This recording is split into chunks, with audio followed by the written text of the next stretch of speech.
Hiyo Mungu alipokuwa anazungumza na mimi juu ya lima kipande chako, maliza mstari wako kwa mwaka huu wa 2026, alikuwa anazungumza kitu kizito ambacho kinatutaka sisi tunaoishi leo kuendelea kupambana katika mambo yale yanayotuhusu sisi, lakini vile vile tusiyasahau na yale yanayowahusu watu wengine. Tulime, tuhusike katika mambo yote ya kijamii, ya kiroho, ya kifamilia, katika sehemu zetu, katikati ya vipawa na karama mbalimbali tulizopewa. Tuhusike katika yale maeneo ambayo yanatuhusu sisi, kwa namna ambayo tutajenga ufalme wa Mungu wa Utatu hapa duniani kupitia jina lake Yesu Kristo.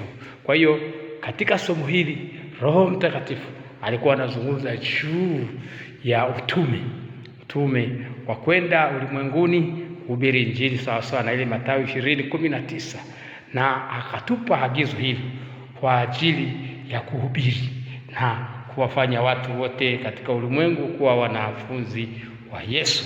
Sasa alama tuzungumze juu ya kuhubiri, juu ya mahubiri, na katika sura ya kwanza ya somo letu nitapata fursa ya kufundisha juu ya mahubiri